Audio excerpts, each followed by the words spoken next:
Item 3, Smoking Prohibition in Certain Places Amendment Bill. Minister for the Environment and Water Resources.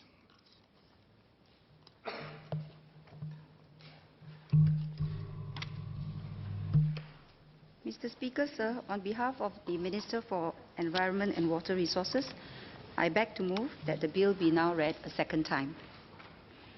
Smoking is a significant and long-standing public health challenge in Singapore.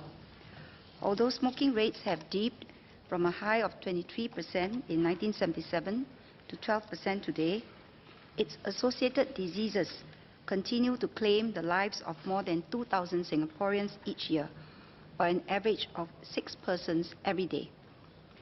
The social cost of smoking is not small, amounting to some $600 million in lost productivity and direct healthcare costs annually. The health effects from exposure to second-hand smoke are also well documented. To tackle tobacco addiction, the government adopts a comprehensive, multi-pronged approach which involves curtailing access to cigarettes, sustaining public education and cessation efforts, and restricting where one can smoke. We have been a global front runner in tobacco control, and were one of the first countries to prohibit smoking in public places. Today, curbs on tobacco advertising and a minimum legal age for smoking are in force, and more than 32,000 places have been made smoke-free. Our vision is to become a smoke-free nation where tobacco use is discouraged and people can enjoy clean air and a conducive living environment, free from passive smoke. We continue to press on towards this goal. Last year, we announced plans to turn the Orchard Road precinct into a no-smoking zone, or NSZ. The shopping belt was chosen because of the heavy footfall it experiences year-round and activities along the shopping belt. My thanks go out to the Orchard Road Business Association, or OBA, in particular, for facilitating the preparations for the NSZ. But the journey to quit smoking is a challenging one, and smokers need time to wean themselves off the habit. We recognize this and will make provisions for smoking at certain designated areas. This pragmatic approach maintains a balance between the interests of smokers and non-smokers, even as we discourage tobacco consumption.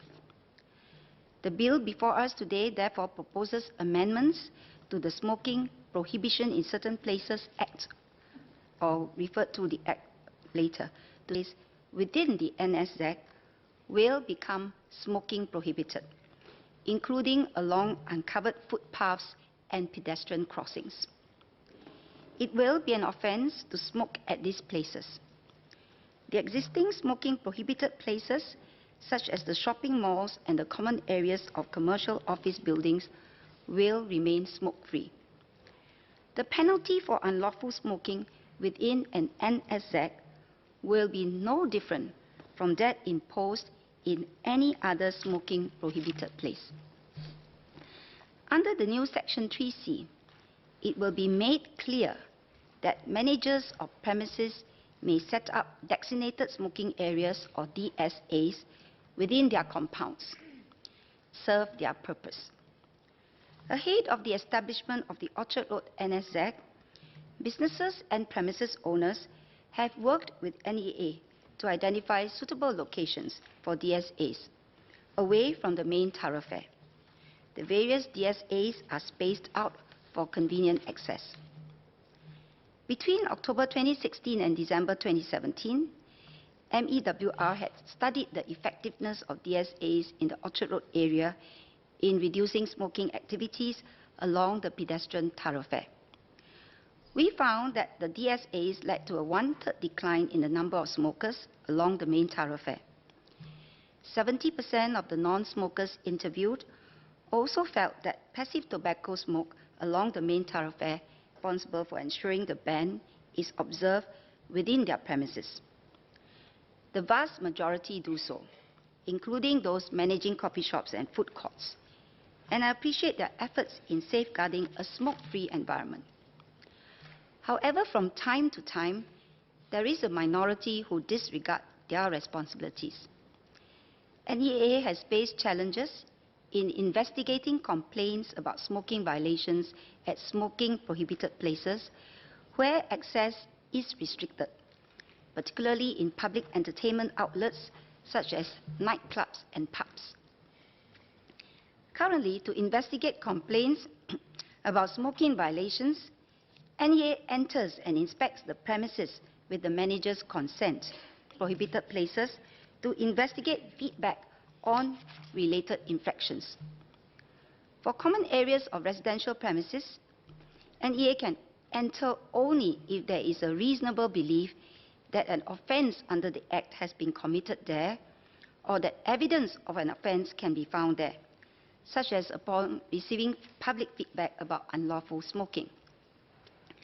For all other smoking prohibited places, NEA can invoke the power of entry at all reasonable times, such as the operating hours of the place, or at any time if there is reasonable belief that an offence under the Act has been committed there, or that evidence of an offence can be who turn aggressive.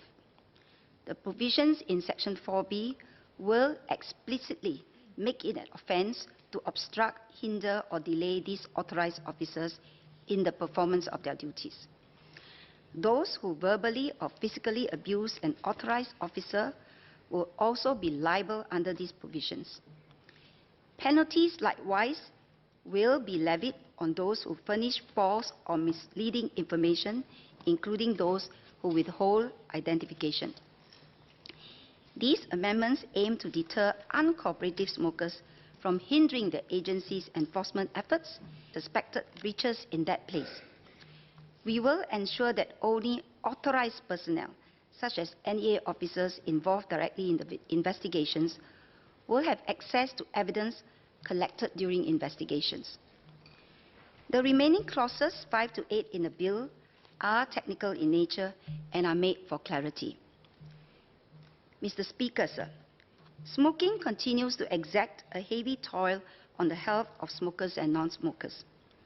The proposals in this bill serve to discourage smoking and enable us to protect more Singaporeans against second-hand smoke exposure. Following the implementation of the no smoking zone in Orchard Road, we will monitor its effectiveness before considering whether to expand the regime to other areas. Nonetheless, smoking is likely to continue in Singapore and around the world for some members' support for this bill. Mr. Speaker, I beg to move.